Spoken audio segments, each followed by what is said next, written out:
Hey guys, it's Kevin again. This is going to be another movie musical review because I'm doing those movie musical reviews, obviously. Now, the past two I have reviewed have been classics, one that I consider classics, one that other people consider classics, especially the one I reviewed yesterday.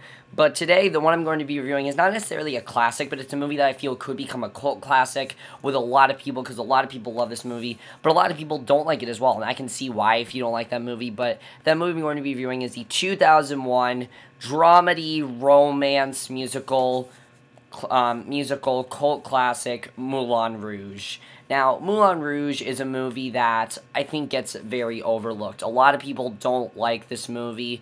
A lot of people think this movie is dumb or stupid and things like that. I'm going to talk about why I really love this movie. Me, personally, I am in the boat where I think this movie is a masterpiece.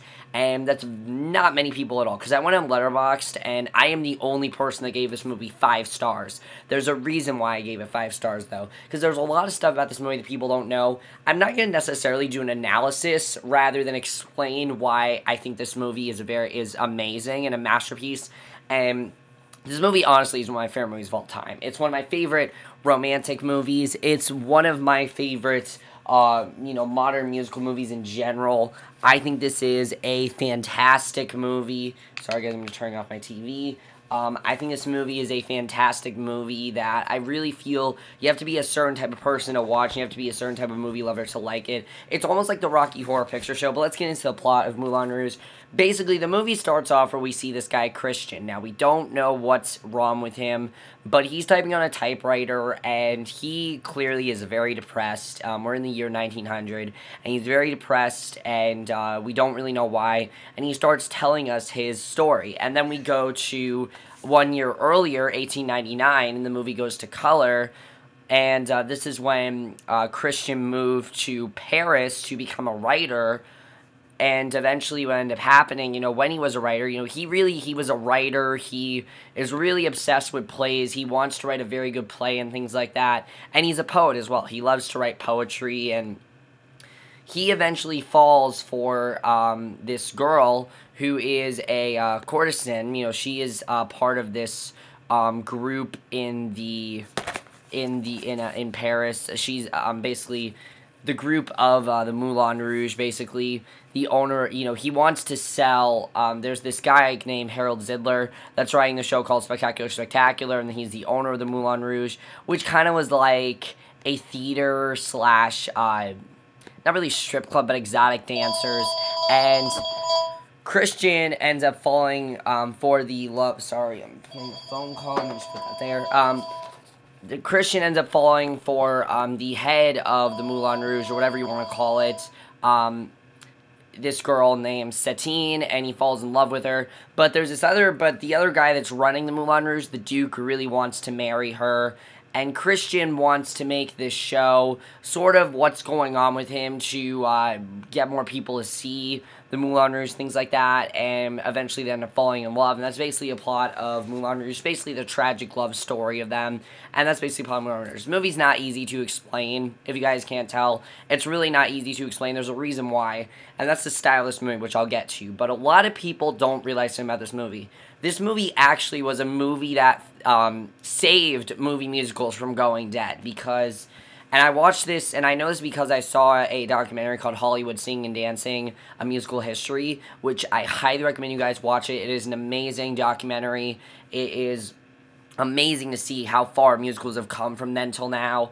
It goes from 1920s all the way to now, well, 2008 that is, and this movie, they basically talk about how in the 80s was like a period where movie musicals were dead, and then there was a time when TV musicals started to come out and they didn't really have any on the big screen. Well, this movie basically saved movie musicals. It made people want to see them again. It made more people want to do that, and I can see why, because this movie definitely appeals to teenagers, and that became the target for musicals, were teenagers and things like that. And I think that's just in part to the love story aspect of it, and also the acting in this movie. We have to get to the acting in this movie, because the acting in this movie is actually very, very good.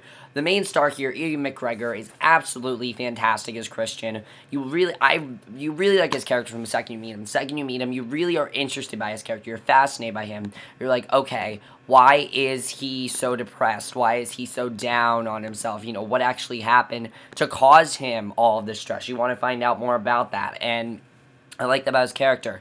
And then when we go to 1899, you know, he's a very confident guy. He really is obsessed with love. He wants to find love. He is just a very happy guy. And you're thinking, like, what could have made him so depressed and everything. And I'm not going to spoil it because it's a very big spoiler. I'll talk about it in the spoilers, but because you have to talk about spoilers for this movie. But I thought he handled the part very, very well and honestly can sing amazingly. I had no idea this guy could sing. He is amazing when he sings. When he sings, in this movie, he's absolutely fantastic. And then Nicole Kidman plays Satine.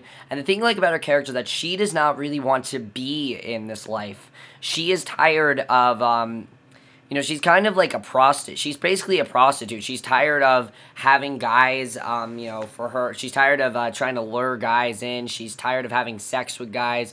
She's tired of acting sexually. She's also suffering from tuberculosis, and she really wants to get out of this. You know, she doesn't want to be with the Duke. She doesn't want these things to happen to her, but she has to pretend to be this way, and I like seeing that about her character. It really makes us care more about her. And the relationship between Christian and Satine is very well done.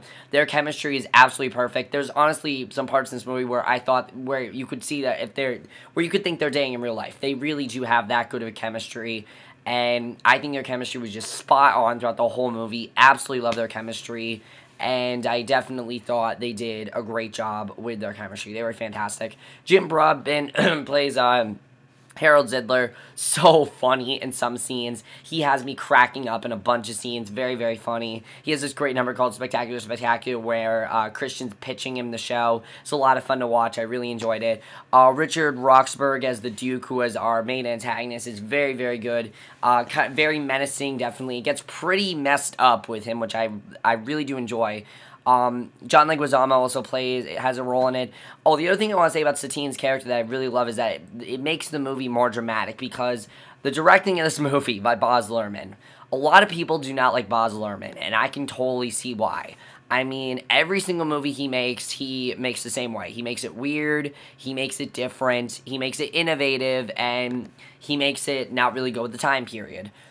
This movie is basically a live-action cartoon in the beginning. It really is. There are moments where you feel like you're watching a cartoon, and I can see if someone does not like it because of that. But I really do like it. I think Baz Luhrmann, it was a very cool approach, the way he approached this movie, because it's a lot of fun, really. The way he approached it, I really enjoyed it. And the style of this movie is very different from your typical movie, which I enjoy. I think that it very much represents the way the Moulin Rouge was, the way life was back then, and I really enjoyed it. I like that he approached it that way. I think his directing was really good to this movie, honestly.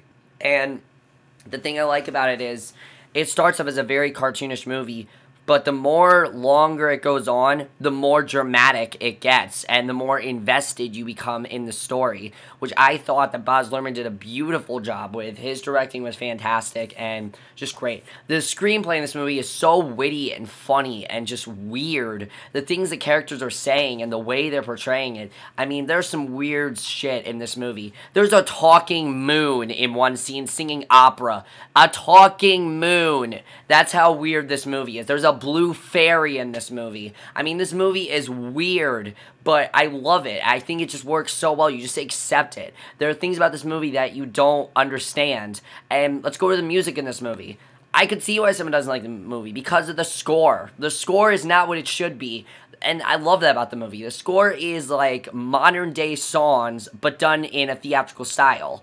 Like, there's a part where they're literally doing a theatrical version of Like a Virgin, and you just go with it. For me, I just go with it. I don't think, okay, why are they doing this? No, you kind of have to suspend your disbelief.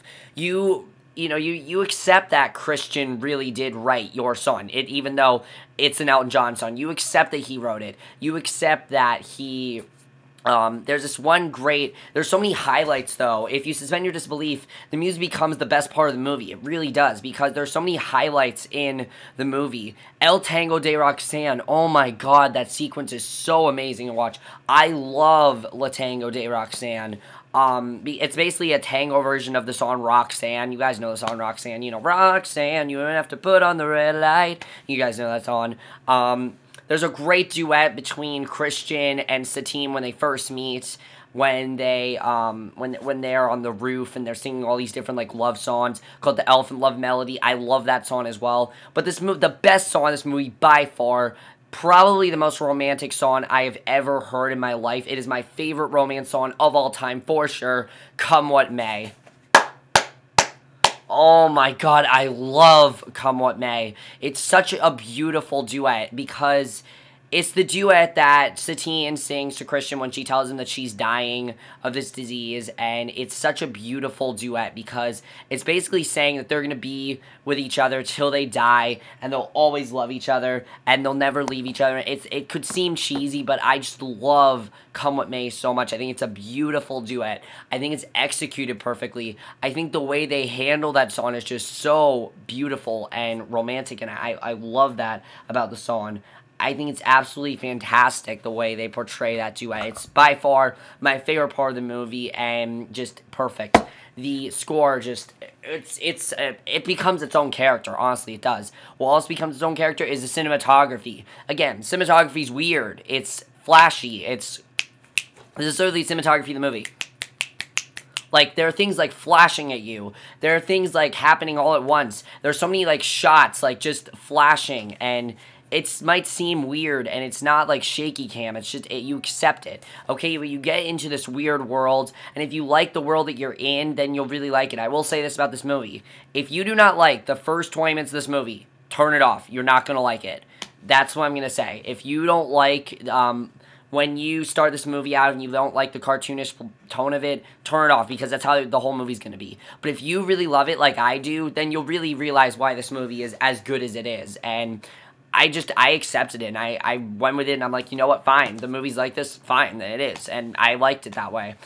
And finally, we're going to talk about the spoilers of this movie. You guys have not seen Moulin Rouge. Also, the editing of this movie is pretty perfect. I don't think there's any scene that did not have to be in there.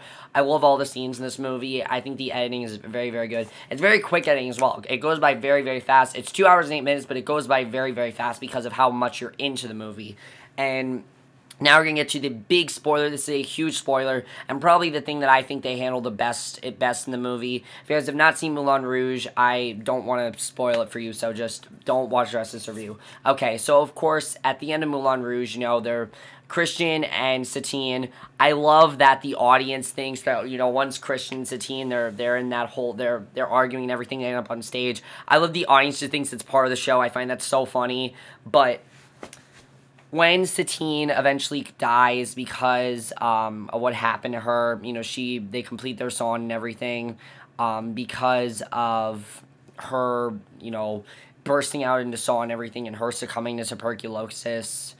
It's by far the best scene handled in the movie. It shows how much he loves her, how much she loves him. She's even telling him that she's sorry. She's sorry that she had to go so early because she told him that she'd always love him, you know, that they'd die together. She was hoping they'd die together, but she knew that this was going to happen. He knew that as well. He just didn't want to think about it, and I love that. I love they both just did not want to think that she was going to die, and just the way that she dies is just so well done. I love that they sing Come What May, and then she dies. It's so well done. It's so sad.